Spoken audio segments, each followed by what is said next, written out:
Welcome back to It's All Her, the podcast. I'm your host, Jordy Lucas. I'm the founder and editor of It's All Her.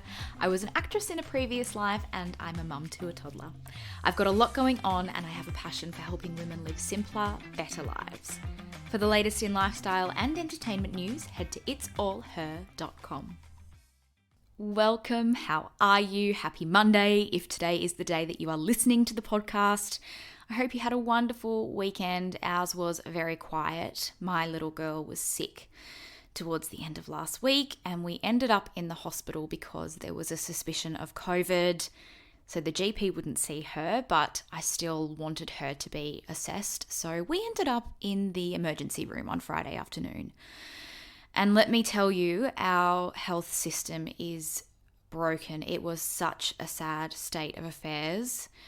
My heart really goes out to all of the healthcare workers.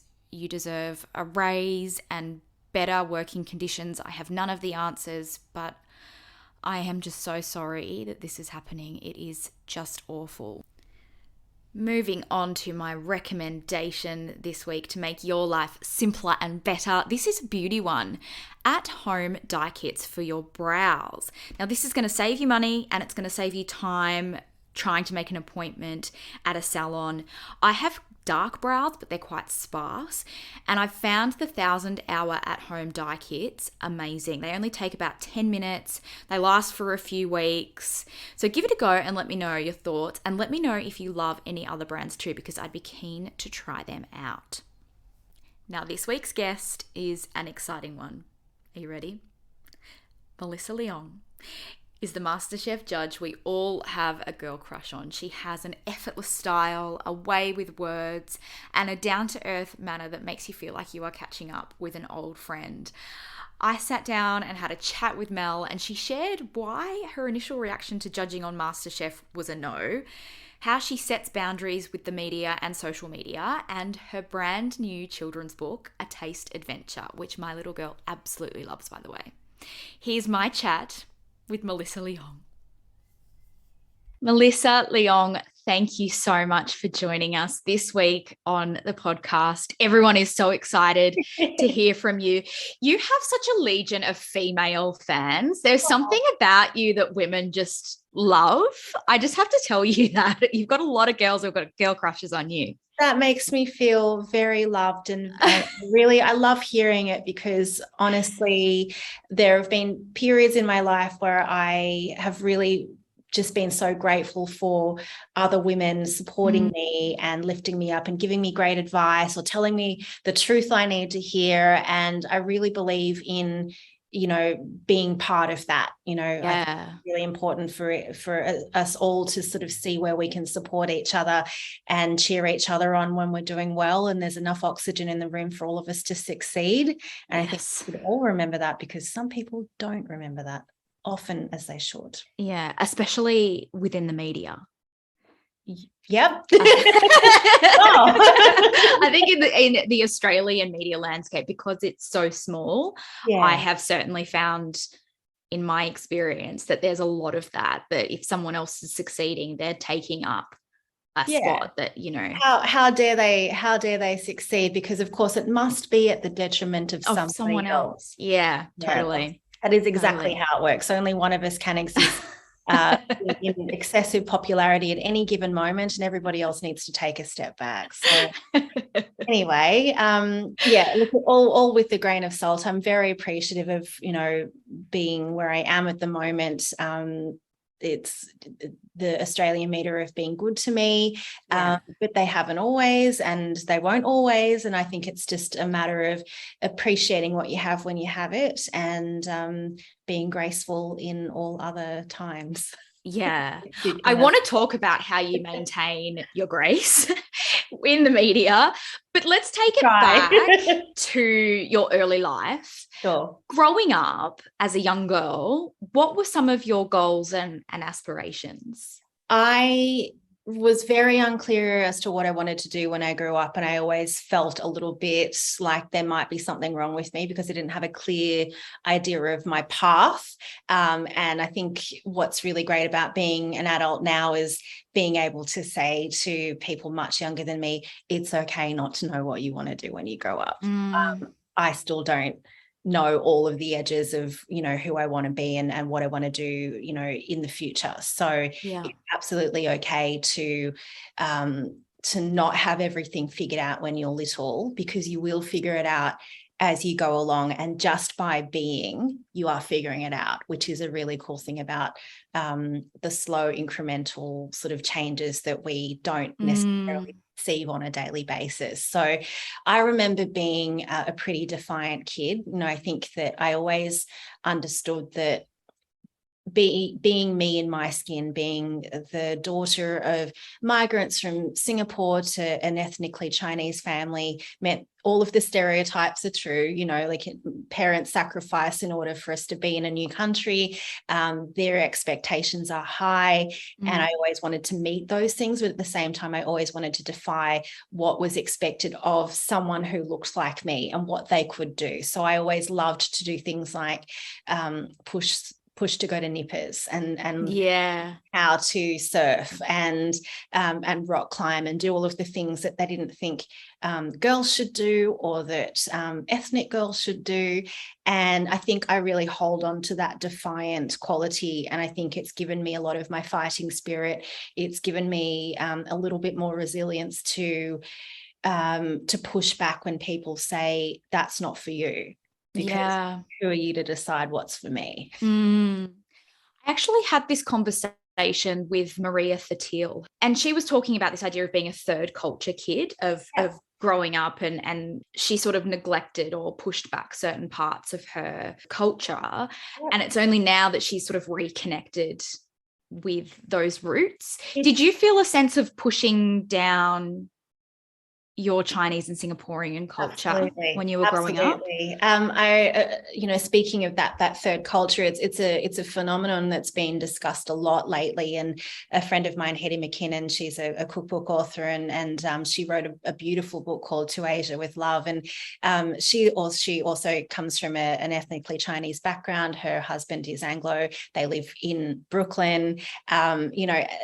Explaining to someone what it was like growing up in Australia, coming from somewhere else, you are not entirely like your part of your family's culture, you have what your parents are trying to teach you. You have where you are in the world, which is not entirely where you're from either. And so you kind of develop this third space where you are an amalgam of your environment and your family roots, and you're trying to make sense of both. And I often likened it to, having one leg on each side of a chasm, and you don't feel quite safe where you are because you're trying to hold on to two things that you identify with, but that sometimes can put you and your safety at detriment, because being secure in who you are and finding a sense of peace in that is something that we all deserve, and something I think all humans seek to some capacity. And it's an interesting exploration of culture and identity in the way that we carry all the sum of who we are.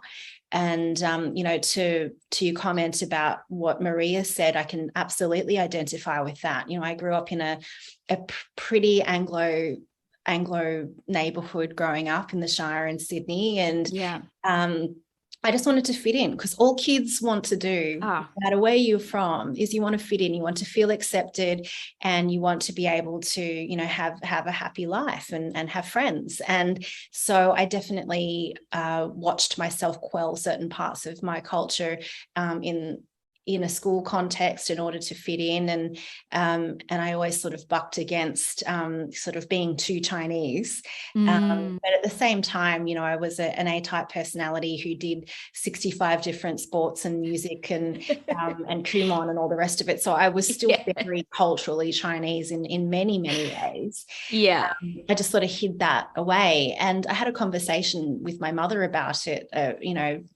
couple of months ago, she read an article I wrote for Stella, and she said, "I'm really sorry." And I said, "What for?" And she said, "Because I'm afraid that I taught you how to do that." And she said, "Because I did the same thing at work. I didn't want to speak." My mother speaks a bunch of different languages. She is one of those extremely annoying people who will hang out with someone and then suddenly learn how to speak that language. So yeah, and my mother now speaks pretty good Vietnamese because she's she's in charge of a Vietnamese nursing home, and wow, she just has to learn how to speak it in order to be understood. And she said for the longest time when she worked in the hospital system, she only ever spoke English at work because she was too embarrassed to speak Cantonese, Bahasa Mandarin, any of the other languages she spoke, because she didn't want to be perceived as being ethnic. She didn't want to be perceived as being lesser than. And at that time, she would have been. And so she said, "I'm afraid I taught you how to do that to cope and to survive, but it's at the loss of your culture." And that's a very deep wound. And it's still something that we consolidate in terms of how I feel about the loss of my culture and the way that I grieve for that. It hurts still, but I don't blame her in any regard, because what she was teaching us to do was to survive, to get along, to thrive in a space that didn't necessarily feel always welcoming to us. So I did okay. And I've learned how to code switch every which way from Sunday in order to succeed in my job and to build a career. But now that I am where I am, I think what's a good thing that I can do is discuss the things that a lot of people feel in their own individual experiences. I was just going to say, is that perhaps why you are such a strong advocate for diversity and representation, and bringing those conversations to the forefront, because you have such a huge platform now to share your culture. I definitely think so. I think that being able to shine a light and celebrate people for everything of who they are, their culture, their experiences, their stories, good and bad. Each of our identities is unique to us. We have something to say, and there are common threads that we can relate to. And by sharing other people's stories and by being, being an advocate for others, I think that that's a good way to be human. Because we all learn, we all find that we're not so different after all, but our differences make us special and they make us stronger as a community. Taking it back to sort of your early career, you were a freelance writer, food writer. How does one go from being a freelance writer to taking over as a judge on Masterchef? How does that happen? A very good question. Very good question. I like to say I've had a pretty piecemeal career. I went from studying economics and doing, makeup artistry on the side, to working in advertising, to being a food writer, to being on television. And it's sort of a funny thing, because each of those experiences throughout my my adulthood, I use tools that I've learned along the way, and I'm better at my job now because I have experienced all of those things. And so that last bit, I ended up in food because I was in advertising, and it was the beginning of social media, and we needed to be on social media in order to understand and explain to advertising clients how to communicate with with their customers in this new space. This was in 2007, 2006, something like that, pre Instagram, It's crazy, the same face that everybody has at the moment. And so I chose food as a subject matter because I thought I knew enough about it at the time that I could sort of fudge my way through it. I developed a voice through that experience and had opportunities to write. I became a writer through that process. I was trained by some incredible journalists and along the way, and I am very grateful for that that formative experience and that very thorough experience of journalistic training in food criticism specifically. And then the move into television all happened by accident. I had a lot of people say, oh, you should look into doing television. And I thought, that's not really something that resonates with me. But I worked on a book where we were filming the process of producing the book. And I had to sit in the frame a lot for the videographer to kind of frame up for the talent. And then I obviously would do my job sitting behind the camera asking the questions, which is where I still feel most comfortable. But I was so terrified of that gaping abyss of a lens that I used to take it upon myself to sit there and stare down the barrel until it no longer held any fear for me. And it was funny because that videographer, Hayley, cut together a bit of a sizzle reel for me. And she said, you look comfortable in front of the camera, like you should look at this. And I flicked it across to a friend who is a director and a DOP. And he, passed it along to someone at SBS and they saw it. And I got a call and they said, we'd like you to come in and do a chemistry test for a show. And I walked into that green room and everyone in that room had done a show. It was like Poe and Adam Liao, Dave O'Mara and Dan Hong. And I was like, what the hell am I doing here? This is ridiculous. So I just took the piss out of the entire situation. I didn't take it for 1 second seriously. And I got a call the next day saying, we want you in. So I think it's just one of those things where I like to say yes to opportunities, regardless of if I think I'll do okay or not, because I'd rather try than wonder. Yeah. And I'm glad that I tried because it turns out I don't suck at it. And I've pretty learned good. a lot. I've learned a lot in 6 years of being in that sort of space. And it's the same, I approach it the same way that I learned how to write. I learned how to be a good writer and communicate my voice in the written medium. Same thing with radio as well. And I think it just stems from a deep desire to be understood. And so by being able to be clear and communicate on any platform you're given the tremendous opportunity to try, you figure it out. Yeah. Now, I do know that your initial reaction when MasterChef called was no. Yeah. So what turned you around? What made you think, okay, I will give this a go? Well, they were very shocked. They said I don't think they were expecting that. It's like someone offering you the golden ticket and you turn it down immediately. Yeah. But when they asked me why, I sort of explained, well, I've watched 3 tremendous people do a job for over a decade, and that has come with some real highs, some real accolades, some real love and recognition, but it's also come with a great deal of criticism and a complete loss of private life. And as a journalist, I'm taught to be critical, to be cynical a little bit about things. And so with anything that seems very good, you have to really question yourself as to what you're giving up for that really good thing. And so it wasn't an easy answer for me to say immediately yes, because having watched people do what I'm doing now, I know that it's not all sunshine and rainbows. There are some parts of it, and I'm an introvert. I enjoy a private life, and I had to really think to myself, how am I going to live my life on my terms, but do this job that I could do? I knew I could do it. I knew I would love to do it, but what are you going to have to change about your life, and can you live with that? The question I had to answer to myself. In the end, I thought, here's a tremendous opportunity to learn and to grow. Why not? Was there a fear? I mean, audiences often grow to love the personalities. The original 3 judges not necessarily were, overly loved or adored, but audiences like familiarity. Was there a fear that there would be pushback with the change? I didn't have a fear about it. I mean, the 3 former judges continue to be utterly beloved in the Masterchef Australia space globally. their magic, their camaraderie, the dynamic between the three of them was so special that I have the opportunity that I have. So for that, I'll always be eternally grateful.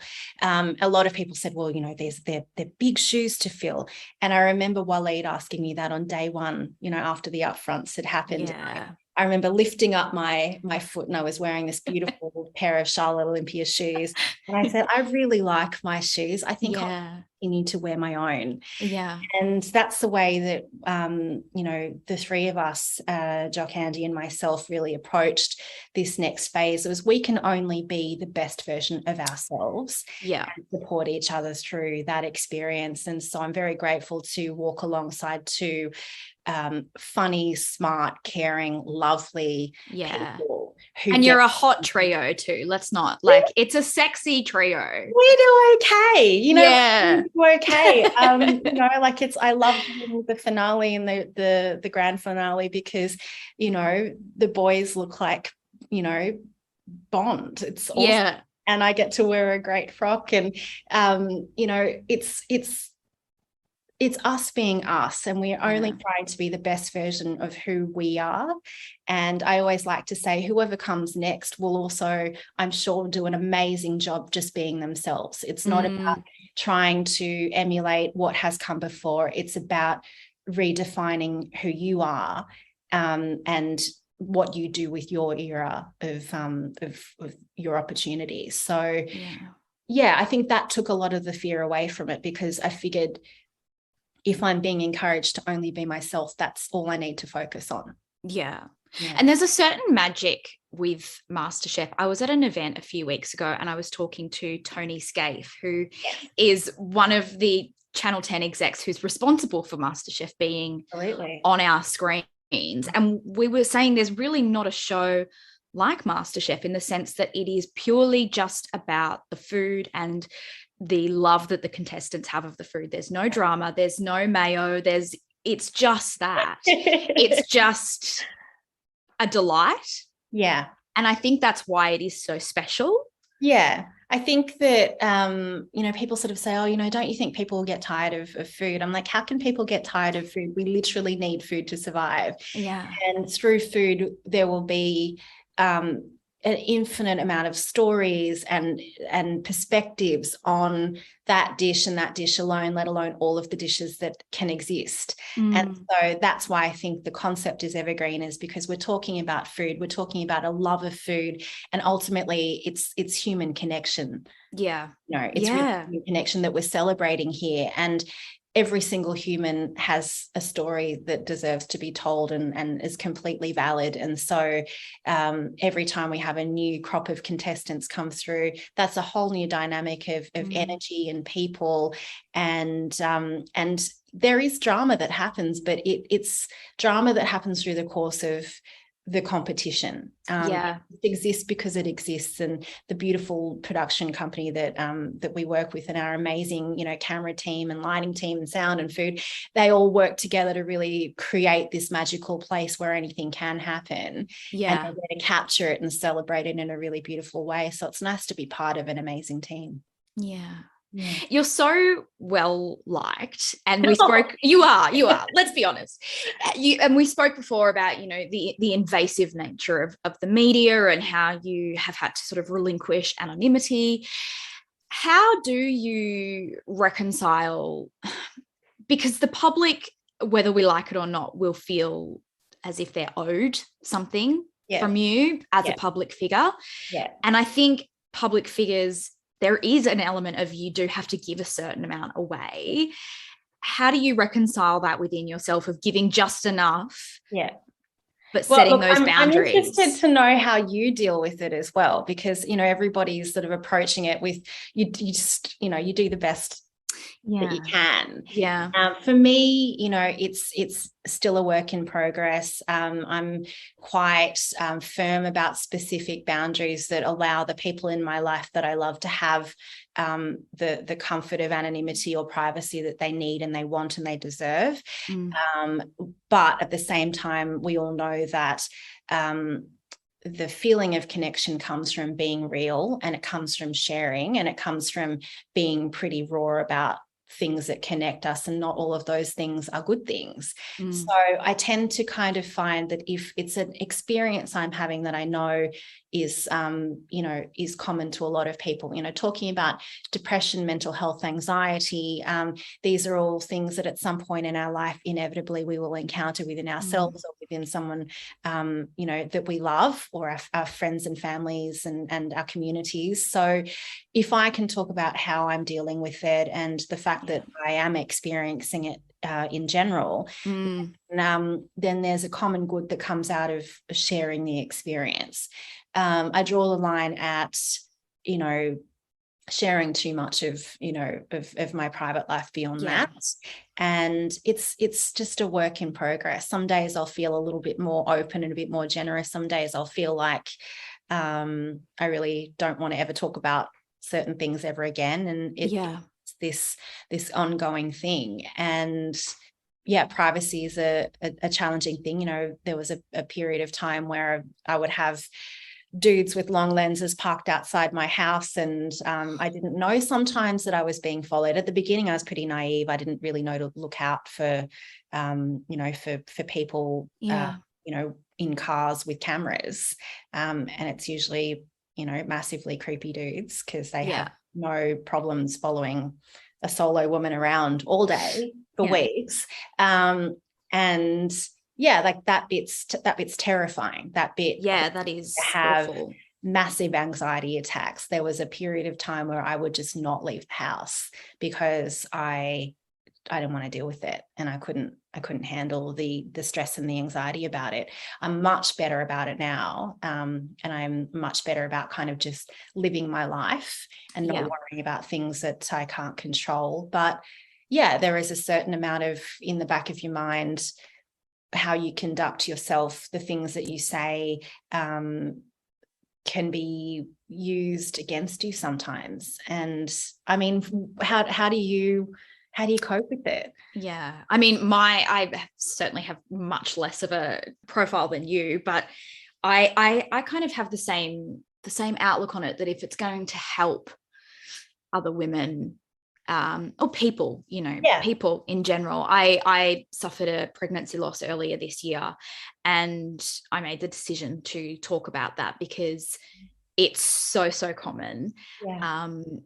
And it was something that I was able to sort of work through in my own mind and get to a place where I was at peace with what happened. And so I was able to then, open up about it and talk about it and share my experience. But there's certainly things that go on in my life. I have people ask me all the time if I'm still with my husband, because I just don't post about him on like, I had a guy that I was at a party on the weekend, and a guy that I went to school with was like, is everything okay? I know that you guys got married, but is everything okay? I haven't seen anything. And it's like he doesn't want to be broadcast to 25,000 people on social media like that. And I respect that. But it doesn't mean that we've had a relationship breakdown, or that. It also doesn't mean that he doesn't exist. I mean, just because it doesn't happen on social media doesn't mean that it doesn't happen. I think that people need to understand that, you can use social media for whatever purposes. You can be as open as you like, or as controlled as you like with things. And you can choose not to share your private life, in great detail with everybody. It's okay. I think it was a very similar thing happened. My partner's brother messaged him, and they were like, we haven't seen you on for a while. You guys still together? And it's like, we're together. It's just I have to post about. I know he exists in my life, so he knows where I am and what I'm. We have a relationship. We just don't need to talk about it all the time. And broadcast it. You're right. You're so right that there's this thing of, if you don't post about it, it mustn't exist. I mean, look, I guess it's because we understand that something like, Instagram, for example, is just a hype reel of all of our best moments. And so if your partner's not in it, then they're not part of your best moments. But actually, I'd argue that, for me, my best moments, I don't post much about anymore, because I want to keep it for myself and my family and the people that I care about, and they know. And as long as it's fine. And I've really censored myself as well with, you know, pulling out my phone often. My little girl, I've got a 3-year-old, and I went to take a photo of her the other day, and she said, "Put your phone away, mummy." And I thought, oh my God, that's like huge. Like, okay, that's message received. Like, I don't need to, you know, get my phone out every time she does something cute. I can just savor that moment and be present with it. I think it's, I mean, what a wise kid. Yeah, I know. Like, hey, mum, just be present. And just, I know, you know, and it's an interesting thing, you know, kids are now growing up with technology and the internet integrated into their education, into their everyday, their entertainment and all of that. And I do wonder how it will affect them as they grow up, you know, like kids are still learning where their boundaries are as they grow up. I'm still learning where my boundaries are, and I'm 40. And I always say to my friends, teenage kids, you know, if your finger is hovering over that send button and you've got this little niggling, oh, should I? Just don't. Yeah. Just don't, because that's your intuition trying to tell you that it's not entirely something that you should share. And if you don't know who you want to be when you grow up, don't limit yourself by sharing things that may come back and haunt you and may impact the way people perceive who you are and what you can do in the future. So, because as much as we can learn and grow, it is inevitable that people will judge you by what you've posted and said. And totally.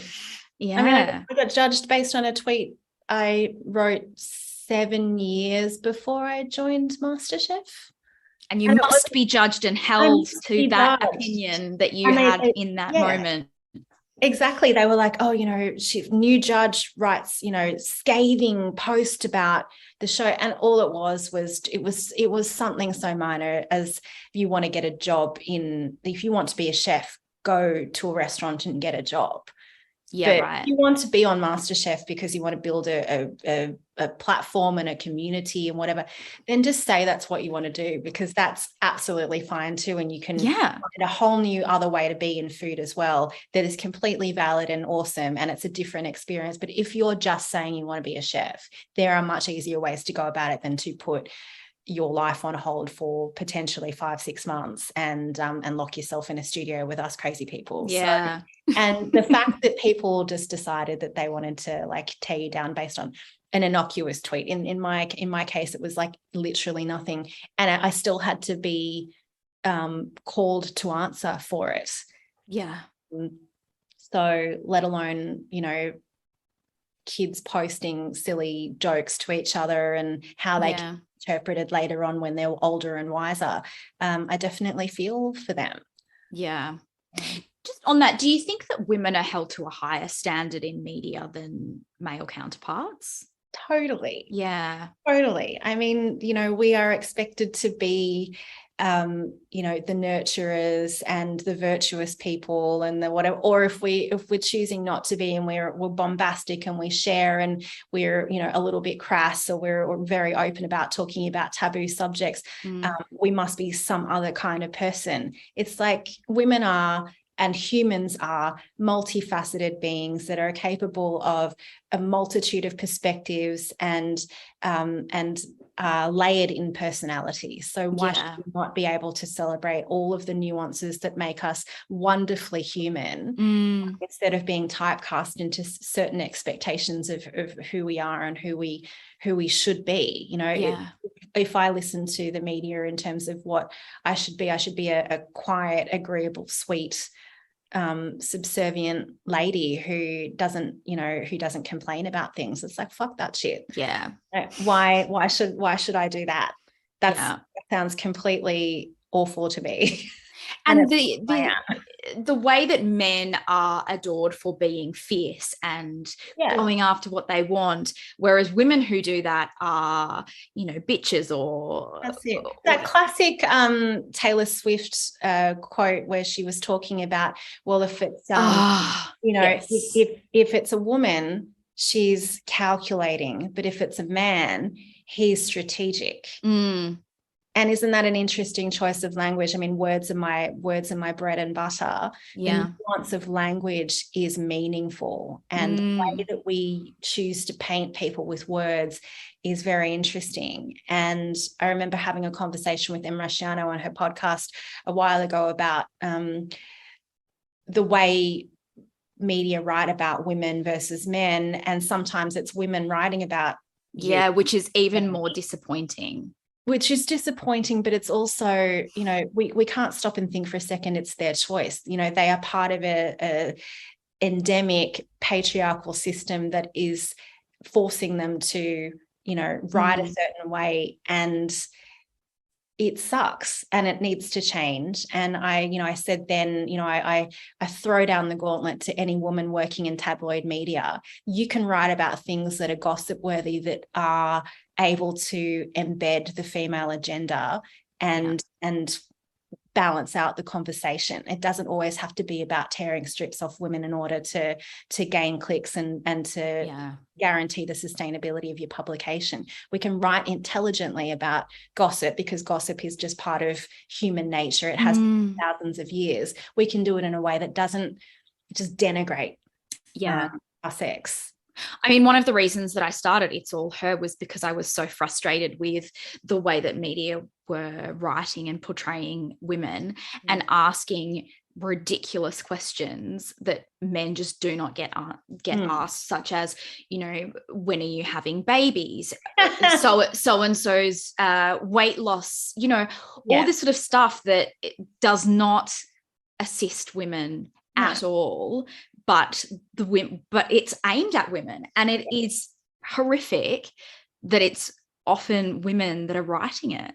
Yeah, absolutely. But, you know, again, you know, look at who their editors are, look at who, how the publication has been, the publication's guidebook has been written, and it's not being written by women.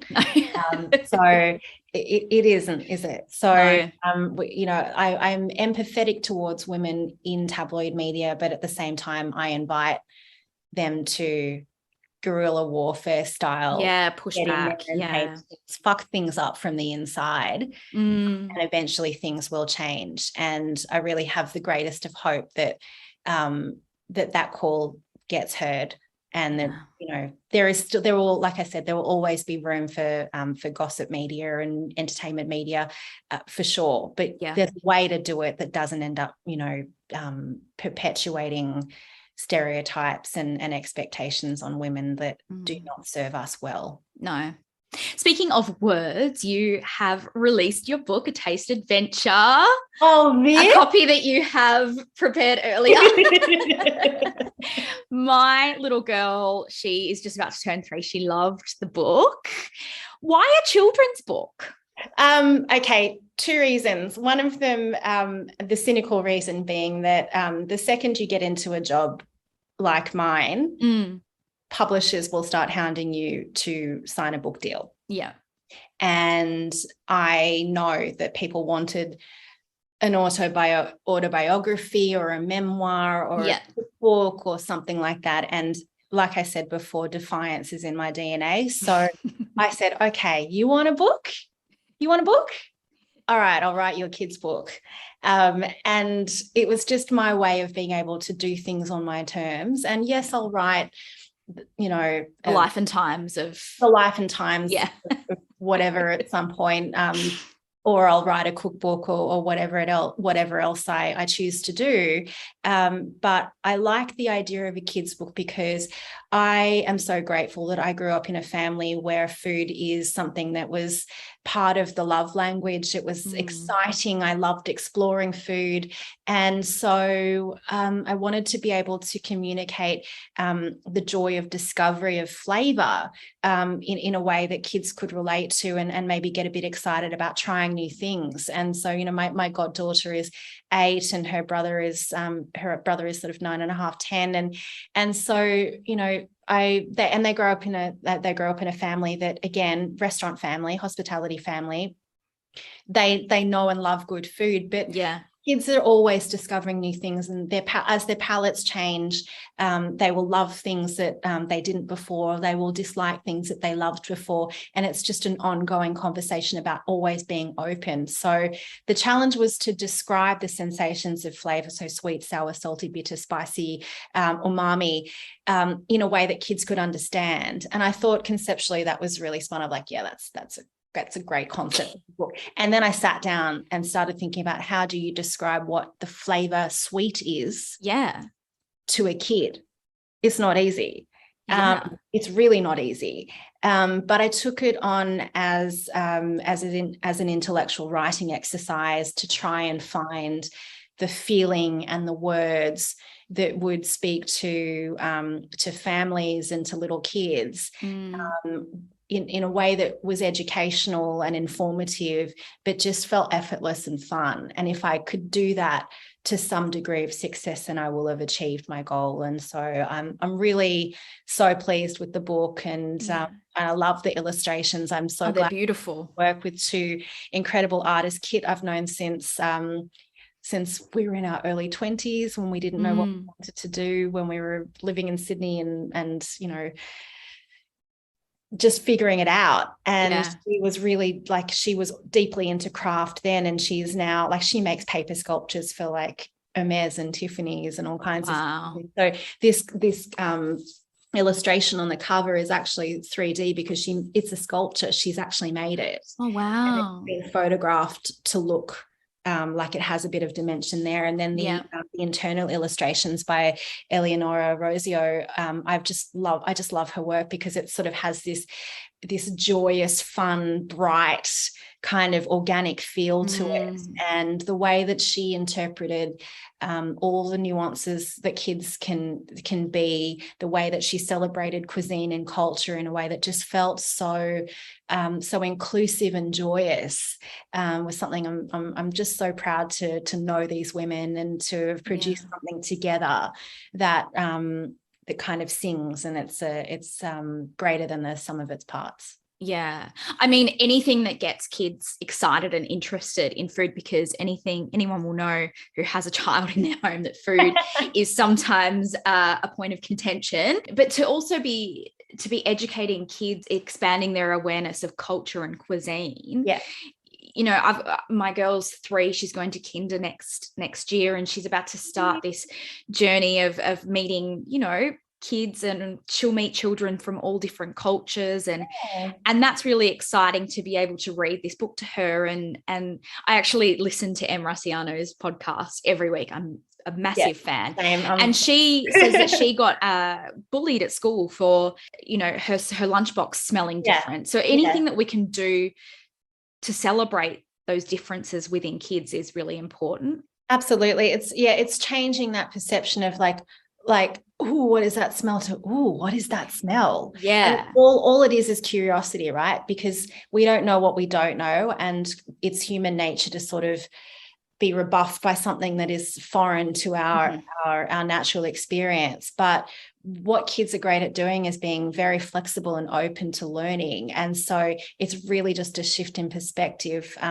sometimes to kind of go from fear to curiosity. Yeah. And then once that curiosity is sort of satisfied, then you've learned something, you have some confidence and some familiarity about it, and then all of a sudden it becomes part of you. Yeah, curiosity, I think, is really something that we as adults can learn to embrace a little bit more as well. Totally. And, you know, where kids are concerned, it's just about making the idea of something new exciting rather than being met with trepidation. Yeah. Now, we had a few listener questions for you, but the overall, a lot of them were in the similar lane of what advice would you give yourself, your younger self, or even yourself starting out in the media? Yeah. What advice would I give myself?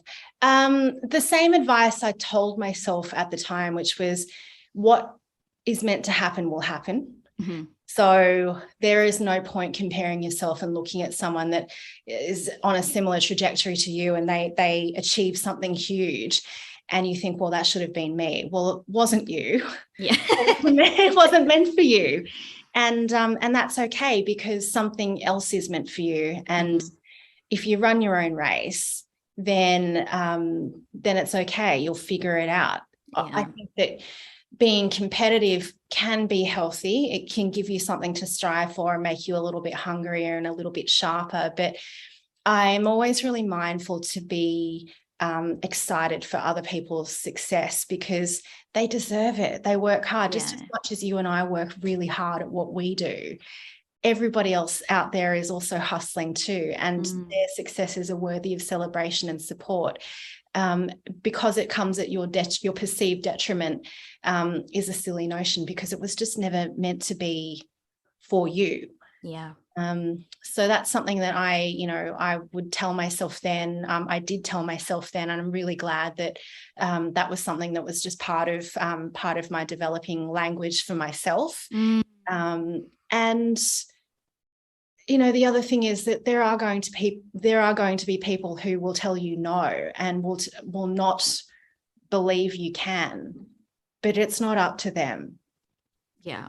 It's really up to them. I had someone tell me with love, so as not to waste my time, that someone who looks like me wouldn't be able to get a job in television that would be a means for a sustainable life. I wouldn't be able to get a job that could just pay me enough to live. I might be able to be on television for lols, but not for a job. It just wouldn't happen. Yeah, right. And they didn't say it because they thought I sucked. They just said it because they didn't want me to waste my time, because at the time, people like me wouldn't have the opportunities that I have currently on television. Yeah. And I was hurt by that. I'm still hurt by that in some way. But I said thank you, and I took it. Really? No, I said, okay, that the person was and is a very influential person in television production, and very highly respected. And I still respect the opinion that was given. But that doesn't mean that it defines you. One person's belief doesn't define your career. If you're meant to do something, you'll find a way to do it. And even though I didn't ever seek out television, it ended up finding me anyway, and I'm doing okay. So yeah, I mean, Gold Logie nomination, not too bad. Not too bad, not too shabby. Yeah. Didn't see that one coming. Still find that tremendously satisfying and very, very strange. But why not? And it all comes from doing the very best job I can at being me, and always leaving room to learn. I want to make sure every day of my living, breathing life, I learn something new.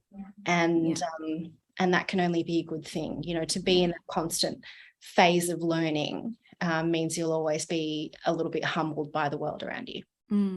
You've sort of answered the question that I ask everyone at the end of my interviews, is that at It's All Her, we're all about making life simpler and better for women. Yeah. Now, I know that you have a huge emphasis on mental health, and you're very open about your mental health journey. Yeah. How do you make life simpler and better for yourself from a mental health perspective? I'm learning to find the language, even if I'm in the depths of something, to find the words to ask for what you need. Okay. Which is tough, because especially with something like depression, it's in our nature to push people away from us and to kind of find the deepest, darkest hole, or the biggest, thickest duvet you can find, and hide beneath it and pretend that the world doesn't exist. So that can be really hard to muster the words to say to the people that are closest to you.